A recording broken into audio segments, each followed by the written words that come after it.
Bonsoir, merci pour l'invitation. Je voulais commencer déjà par rendre un hommage à mon directeur de thèse de neurosciences qui a beaucoup étudié donc, ce circuit de la récompense, qui est décédé il y a un mois. Voilà, donc c'était un des premiers chercheurs dans le monde et en France à mettre des gens dans des scanners pour aller regarder qu'est-ce qui se passe dans le cerveau quand on a un désir sexuel, qui a étudié l'excitation sexuelle au niveau des... Voilà, donc c'est... Et donc vous allez voir que dans ce topo, on va en parler de ce circuit de la récompense, ce circuit du plaisir. Donc le thème d'aujourd'hui, c'était « Vivons-nous dans une société addictogène ?» Alors, pour commencer, je voulais vous montrer cette photo. Donc, par exemple, cette photo pour une pizza. Si on lit ce qui est écrit sur la pancarte, c'est écrit « New comfort your craving ». Et le craving, vous allez voir, c'est un terme hyper présent en addicto. C'est ce nouveau terme, le craving. Donc, je vous le redéfinirai tout à l'heure. Ensuite, Jean vient de nous parler de ces nouvelles addictions, ces addictions aux écrans. Donc, j'ai regardé un petit peu sur YouTube.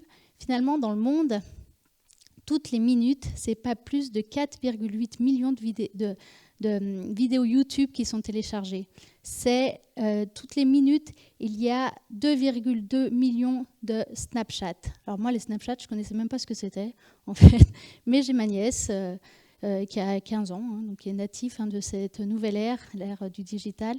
Et elle a pris une photo comme ça, et juste un écran noir. Je lui dis, mais qu'est-ce que tu fais? À quoi ça sert de prendre une photo? Non, c'est juste pour envoyer, en fait, pour faire un snap. Parce qu'en fait, le but, c'est d'envoyer un maximum de photos. On s'en fout de la photo, en fait, c'est des écrans noirs, juste pour avoir des flammes. Parce que l'idée, c'est d'avoir de plus en plus de flammes. Je dis, bon, c'est voilà, notre nouvelle société. J'ai dit, ok.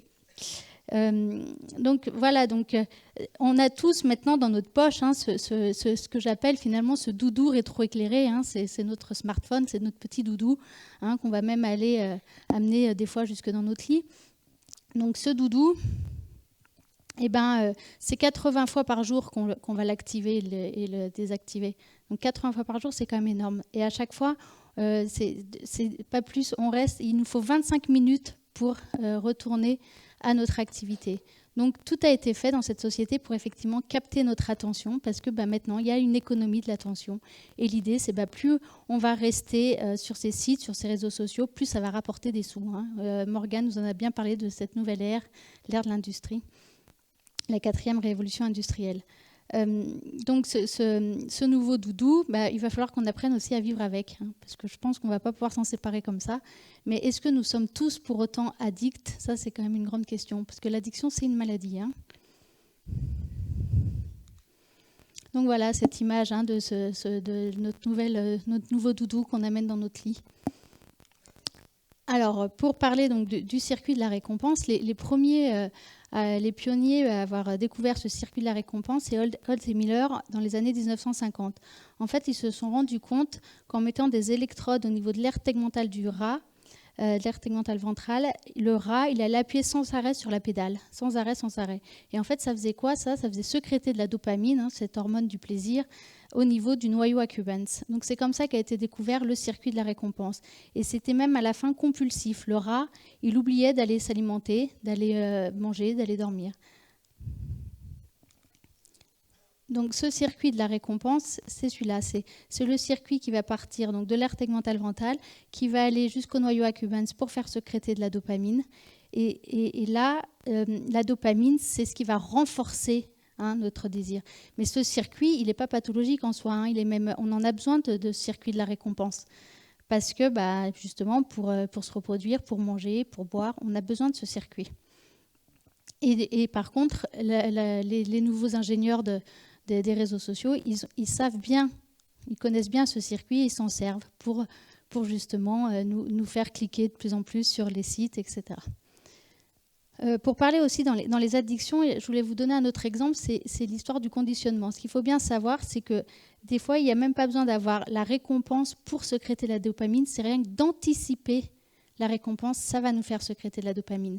D'accord ? Donc ça va susciter ce fameux craving, d'où les affiches au départ.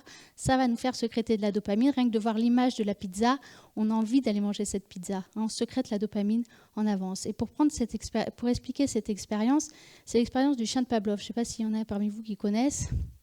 Donc c'est une expérience où au début, on fait sonner une cloche. Le chien, il ne va pas se passer grand-chose. Quand on fait sonner une cloche, ce n'est pas un stimuli récompensant, ce n'est pas très intéressant. Par contre, si on fait sonner la cloche et en même temps on lui amène une assiette à manger, là, comme il voit l'assiette à manger, clac, activation du circuit de la récompense, donc sécrétion de dopamine.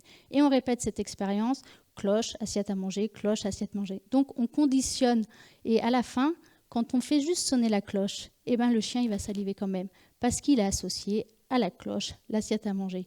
Et ça, dans les addictions, c'est un mécanisme qu'on retrouve souvent. Moi, je prends toujours l'exemple pour mes patients, pour la cigarette. La cigarette, on la salive, la cigarette, après le repas. Quand on monte en voiture, si on a l'habitude de fumer en voiture, là, on va saliver aussi, l'idée de cette récompense. On salive en avance. Donc ça, c'est très important. C'est ce qui va susciter aussi chez nous le craving. Donc voilà, l'addiction, qu'est-ce que c'est finalement l'addiction? C'est la rencontre d'un produit, d'une personnalité, d'un moment socioculturel. Donc là, c'est sûr que notre société, elle est addictogène. Donc le moment socioculturel, là, ça joue. Si on est sur une île déserte, s'il n'y a rien du tout, qu'il n'y a pas de quoi susciter de l'addiction, il y a peu de chances qu'on développe une addiction. Ça, c'est sûr. Par contre, si on est dans une société très addictogène, comme c'est le cas actuellement, pour développer l'addiction, il va falloir aussi qu'il y ait ces facteurs de vulnérabilité et aussi en fonction de l'individu. Et un des points forts de l'addiction, pour parler de la maladie addiction, c'est cette notion de perte de contrôle. C'est quand on a perdu le contrôle, qu'on a perdu la liberté de s'abstenir. C'est plus un choix. L'addiction, c'est qu'on n'est plus dans le choix. Donc l'addiction, c'est ce processus par lequel un comportement qui peut fonctionner à la fois pour produire du plaisir et pour soulager un malaise intérieur est utilisé sous un mode caractérisé par l'échec répété dans le contrôle de ce comportement et la persistance de ce comportement en dépit des conséquences négatives significatives. Donc, qu'est-ce qui va expliquer cette perte de contrôle? Il va y avoir deux facteurs importants. Il va y avoir la vulnérabilité individuelle. Parmi les vulnérabilités individuelles, il y a le fait, par exemple, d'avoir été abusé sexuellement dans l'enfance, comme j'avais fait beaucoup ma thèse là-dessus. Moi, j'avais retrouvé beaucoup, effectivement, quand on a eu une maltraitance sexuelle, on a 5 fois plus de risques de développer une addiction derrière. Donc, c'est énorme. Et puis, il y a le temps d'exposition, c'est sûr, encore une fois, ce n'est pas la même chose. Plus on va être exposé jeune, plus on va être exposé, ça va être plus à même de développer l'addiction. Donc ce risque addictif, il faut bien tenir en compte ces 3 paramètres, à la fois l'individu, le produit ou le comportement et le moment à laquelle ça arrive. Et on ne passe pas, l'addiction, c'est un processus qui est long.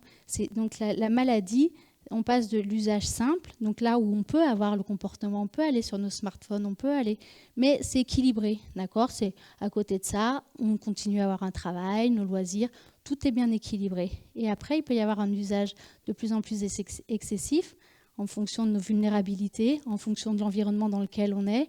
Et là, ça commence à empiéter sur des sphères. Et l'addiction, vous voyez, c'est la dernière boule. À la fin, c'est quand il n'y a plus que ça, qu'il n'y a plus rien d'autre, d'accord? Donc c'est ça l'addiction. Donc est-ce que vraiment on est tous addicts? Je ne pense pas. Je ne pense pas qu'on soit tous addicts à nos téléphones. C'est sûr qu'on a fait un usage excessif, mais de là à parler d'addiction maladie, moi personnellement j'en vois peu en consultation, des addictions aux écrans. Peut-être que ça va arriver, parce que peut-être que comme c'est un processus qui met du temps à se développer, peut-être que je vais en voir dans 10-15 ans. Voilà, ce risque addictif, cette interaction entre le produit. Et puis, alors on a vu aussi dans le produit, ce qui est important, c'est l'effet shoot, l'effet rapidité. Et Morgane nous a bien dit que nous sommes dans une nouvelle ère où tout est rapide. Donc c'est une société de l'hyper-offre, de l'hyper-intense, de l'hyper-consommation. Donc ça va jouer. Parce que par exemple, le tabac, il n'y a pas plus addictif que le tabac. Ça, on pense souvent que c'est après, que c'est pas vrai. Mais si, le tabac, c'est addictif. Pourquoi? Parce que quand on prend une bouffée de cigarette, le shoot de nicotine, il est très intense. Mais surtout, il est très rapide. C'est 7 secondes. La forme inhalée, elle est plus rapide que la forme IV, qu'un shoot d'héroïne qui, lui, va mettre plus de temps. Donc, ce côté de la rapidité a une importance dans le développement de l'addiction. Les facteurs de vulnérabilité et les facteurs d'exposition. Et donc, ce craving qu'on a vu sur la première photo, ce craving qui est cette manifestation clinique la plus caractéristique de l'addiction, c'est cette envie irrépressible de consommer une substance ou un comportement gratifiant alors qu'on ne le veut pas à ce moment-là.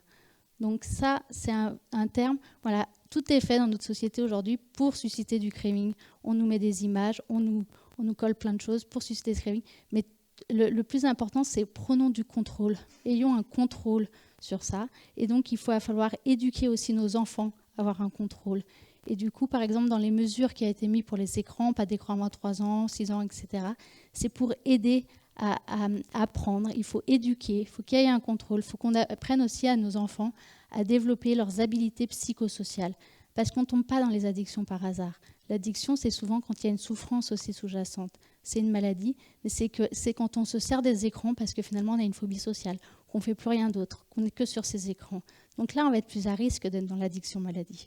Mais si toutes nos habiletés à côté elles sont bien développées, ce n'est pas le côté usage excessif qui est embêtant, c'est vraiment quand il n'y a plus rien d'autre à côté.